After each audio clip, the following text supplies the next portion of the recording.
मद्रास में इनका सेंटर था, आर्मी बैठी थी और मद्रास में जब ये खबर पहुंची कि यहाँ पे फोर्ट विलियम पे हमला हुआ है और बुरी तरह से मारा गया है, तो फोर्ट विलियम से ब्रिटिश सेना चली। कहाँ चली? सॉरी, फोर्ट विलियम से नहीं चली, मद्रास से सेना चली। मद्रास से ये लोग चले समुद्र के रास्ते। किस रास्ते? समुद्र के रास्ते। समुद्र के रास्ते जो फ्लीट थी, यानी उनका समुद्री बेड़ा, उसका कमांडर था admiral Watson. Admiral Watson British fleet, naval fleet का कमांडर था। और ये जो व्यक्ति था रॉबर्ट क्लाइव इन्फेंट्री का कमांडर था। किसका? इन्फेंट्री होती है पैदल सेना। कौन सी सेना? पैदल सेना। तो पैदल सेना under the supervision of Robert Clive जब बंगाल पहुंचे तो उसका पहला अभियान था, पहला लक्ष्य था कि ये फोर्ट विलियम हमको वापस चाहिए, फोर्ट विलियम वापस चाहिए। और फोर्ट विलियम वापस चाहिए तो इसने यहाँ पे राजनीतिक शुरू की। सिराजुद्दौला के मातहत काम करने वाला एक आदमी था मीर जाफर, इसका एक तरीके से प्रधानमंत्री।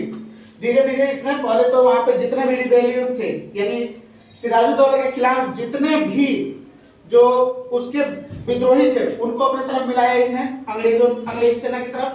फिर इसने मीर जाफर को कहा कि मीर जाफर, सिराजुद्दौला को मार देंगे और इसको मारने के बाद तुम्हें बंगाल का नवाब बना देंगे।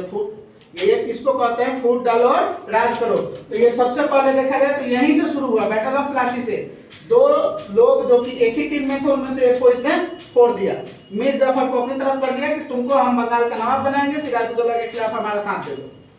अब यहाँ पे जो भी कारण बढ़ते गए, ये लोग 23 जून 1757 को प्लासी में दोनों सेनाएं मिली। कौन सी सेना? British east India company. यहाँ पे कमांडर था रॉबर्ट क्लाइव, इन्फेंट्री के साथ ये पूरा वहां पर पहुंचा, अपना तोप गोला सब कुछ लेकर के।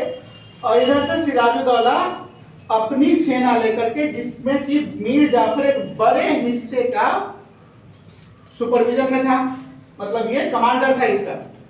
अब यहाँ पे जब लड़ाई हुई, इंग्लिश ईस्ट इंडिया कंपनी के सैनिकों और बंगाल प्रेसिडेंसी के सैनिकों के बीच, जो कि हेड कर रहा था सिराजुद्दौला, यहाँ पे बिट्राइड कर गया मीर जाफर अपनी बहुत बड़ी सेना लेकर के पीछे हट गया और जाके मिल गया किससे? ब्रिटिश ईस्ट इंडिया कंपनी के रॉबर्ट क्लाइव से। और वहीं पे इसने तारीख लिख दी कि भारत जो है 1757 की प्लासी की लड़ाई के बाद, अब यहाँ पे जो लड़ाई में बहुत बड़ी सेना अगर हट गई तो फिर कमजोर पड़ गए तो बहुत बुरी तरह से हराया गया सिराजुद्दौला को। और सिर्फ हराया नहीं गया, इसको एग्जीक्यूट कर दिया, यानी कि इसको कत्ल कर दिया, ठीक है, मार दिया गया। मीर जाफर को सिराजुद्दौला को मारने का उन लोगों ने पेंटिंग तक बना करके ब्रिटिश म्यूजियम में अभी तक रखा हुआ है। तो इसको मारने के बाद पूरा राजनीतिक कंट्रोल चला गया किसको? ब्रिटिश ईस्ट इंडिया कंपनी को। और यहाँ से भारत गुलाम होना शुरू हुआ। तो इस लड़ाई को अच्छे से याद कर लेना है, ठीक है।